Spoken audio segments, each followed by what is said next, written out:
welcome to chapter 1 of How to Lose Weight and Keep It Off Forever by Reprogramming Your Mind. And in this chapter, I'm going to be teaching you who you are as a person.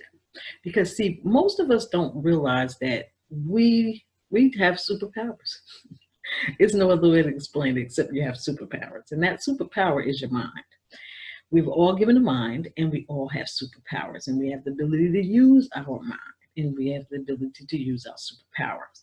And it's important that you learn how to use it. And the reason you haven't learned how to use it is because people who run this world, they know how to use this superpower. There's this superpower, and they know how that if they get you to not understand your superpower, they can program your mind to believe and think the way they want you to think and believe. And the way they want you to think and believe benefits them more so than it benefits you. So if you learn how to use your own mind and control your own mind, you learn this superpower that you have, you'll be able to think the way you need to think where it's beneficial to you and not so much as beneficial to other people. Let me give you an example of what I'm talking about. Let's say we'll use the diet industry. The diet industry is $1 billion industry because the industry understands that people want to lose weight. They understand that you want to lose weight. So they teach you things like they take these pills and they'll make you lose weight. And you'll go out and you'll buy these pills hoping that they'll make you lose weight. And you'll believe that they can make you lose weight because they'll give you testimonies of other people who used this pill and how they lost weight. And so you say, hey, if they did it, then I can do it too. So you go, you give them money and they charge you, I don't know, $50 a month for these pills that cost them $1 to make. And so they profit off of you buying these pills. But if you read the directions on these pills, they'll all say, take these pills and eat right and exercise.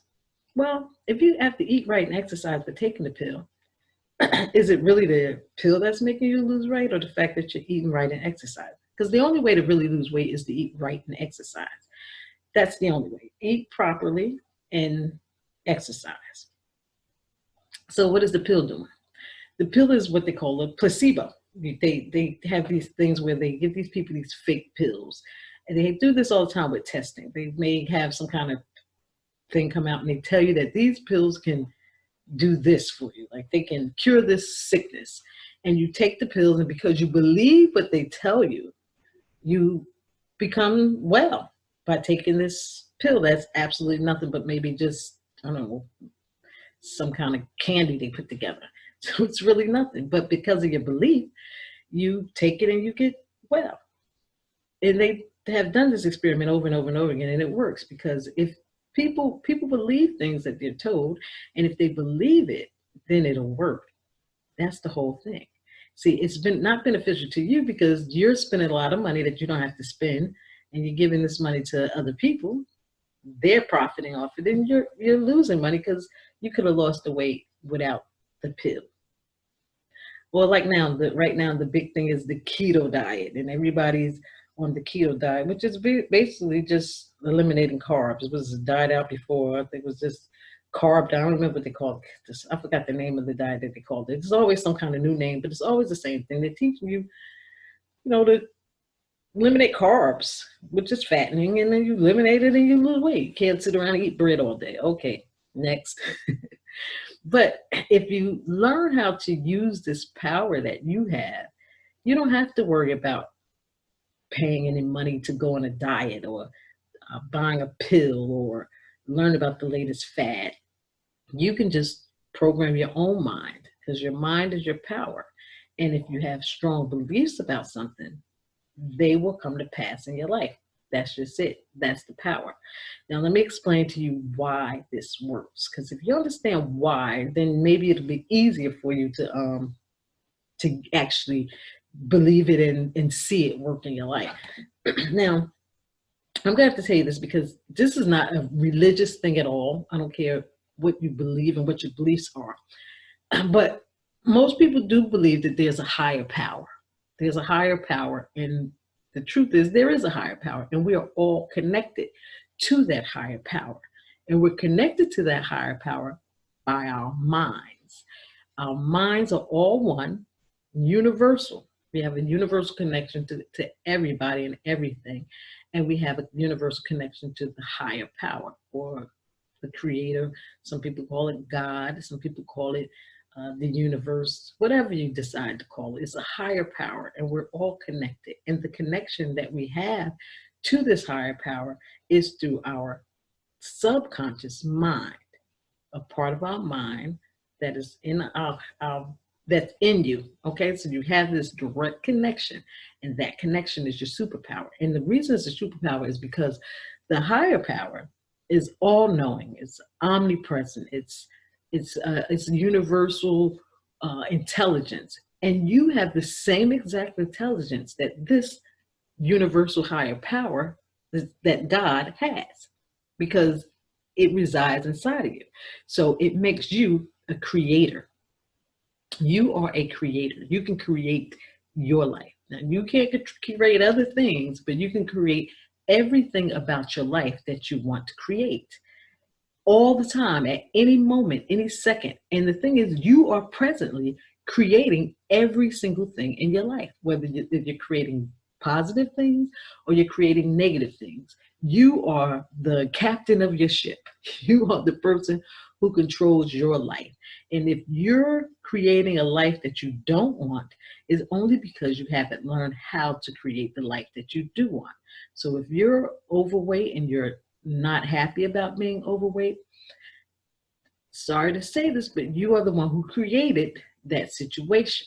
Now, you might not have been the originator of it, and most of us are programmed early on in life. Our minds are programmed early on in life before we even have the opportunity to create our own life. From the time you're 0 to the time you're 7 years old is the most important time in your life, because during that time in your life, you don't have any conscious thoughts. And we're going to go into that a little bit in the next couple of chapters about the conscious versus the subconscious. But just understand this for right now. When you're born, you don't have any real conscious. You have a subconscious. And what the subconscious mind does, it takes everything that you've learned and it puts it all together, and it teaches you who you are. And you get all this information from outside sources. You get this information from your parents. You get this information from television. You get this information from the radio. You get this information from people that you know, from teachers, from anybody that's kind of influential in your life. They can program you to be whatever it is that they desire for you to be. And you take the information that you learn and you take it as facts. And so because you take it as facts and you believe it to be so, you become the thing that you've learned to become during those age. And most of the time when it comes to food, we learn from our parents. Our parents, if they eat unhealthy, and this is the way that they train us to eat, this is the way we'll end up eating for our life. And we have parents, like I remember when I was pregnant with my daughter,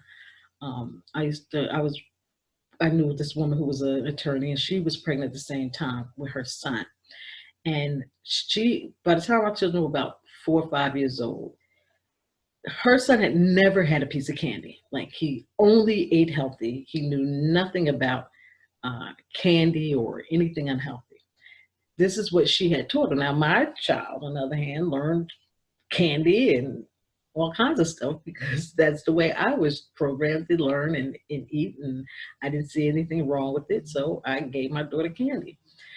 But she never gave her son any candy. Her son never ate candy. He only ate healthy. This is what she's programmed. Now, I've since lost contact with it. I have no idea, but right now the son should be in his early 20s, 21 years old, because the same age as my daughter, and I'm sure his habits haven't changed because he had been programmed from birth to eat healthy, where most of us who are overweight, we're programmed from birth to not eat healthy. You know, our parents, let me use mine, for example. My mother fried chicken all the time. We had fried chicken. We had, she put sugar in everything. She made this Kool-Aid that would be so sweet when you drink it. It tastes good. When you drink it, it's like, because it's so sugary. She would put all this sugar in it, and she put sugar in her vegetables. I mean, everything had sugar in it. So growing up, that's the way I ate. When I ate cereal, you added extra sugar in it. So everything that I ate was sugar. But I gotta tell you this part. When I was first little, when I was first born, from the age of 0 to about 4, I was very thin, extra thin because I didn't like to eat. I grew up at first not liking to eat. I didn't like to eat food. My mother was very upset about me not eating. She thought I was going to die because I didn't eat food. So she used to try to do everything to try to get me to eat. And then she used to do this thing where she felt like, I guess, teasing me would force me to eat. There was this song out when she was growing up called Boney Baroni. I don't know how old you are, if you ever heard of it, but it's a song that went, I know a girl named Boney Baroni, Boney, Boney, Boney, she's my girl. She's as skinny as a stick of macaroni. Boney, Boney, Boney, she's my girl. And my mother would sing this song to me all the time, Boney, Boney, Boney, because she felt like teasing me would force me to eat. And so I used to, it just used to get me upset that she sang the song, but it didn't really force me to eat. But then she found a way to get me to eat, because I had a godmother named Aunt Dot. And Aunt Dot was really tall and really thin. Like she was probably about 6'1", and she probably weighed all of maybe 100 pounds soaking wet carrying a brick. That's how thin she was. And my mother would say, oh, you're going to look, if you don't eat, you're going to be skinny like Aunt Dot. And that would bother me. I would always cry whenever I seen it. I'd be like, oh no, I'm not gonna be skinny like Aunt Dot. I didn't even know how to say skinny. I'm not gonna be skinny like Aunt Dot. And I kept saying that, and I was so full with emotion when I said it that I wasn't gonna be skinny like Aunt Dot. And by the time I was 8 years old, I was never skinny like Aunt Dot ever again. I started eating. The only thing that I used to like to eat was cheese. So I started eating cheese by the pound. I mean, back then, I don't even think they had blocks of cheese. They used to have cheese that was wrapped in an individual plastic. My mother would buy a thing of cheese, and I would sit there and eat the whole thing. And since she saw that I was eating something, she would buy a bunch of cheese. She's like, oh, well, let her eat this cheese, which is horrible. That's all I was eating was cheese. That's just so unhealthy. But I would just eat this whole thing of cheese every single day because I didn't want to be skinny like Aunt Dot. What I was doing was I was programming my mind because I was excited. I was emotional about something I really didn't want, and I wanted to not be skinny like Aunt Dot. So I would cry all the time about not being skinny like Aunt Dot.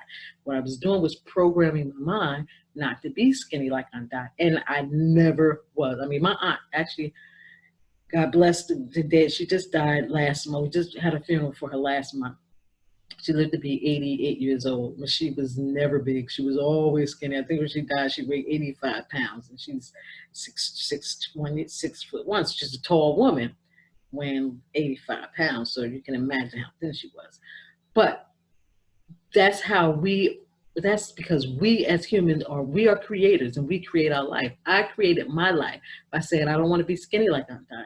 And I kept saying it, and I programmed my mind that I was not going to be skinny like Aunt Dot. And then my creative part of me, which I wasn't even aware of, took effect, and it started creating the life that I said I wanted.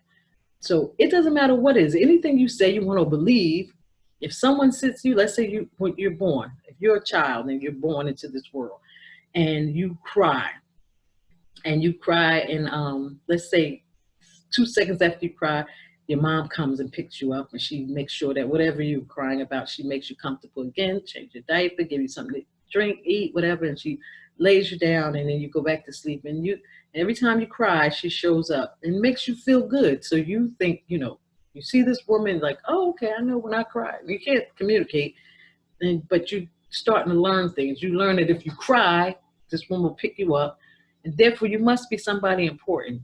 She must love you. So you feel the love that she has. And it builds up your self-confidence about yourself. So this is what's being programmed to your mind, that you're important.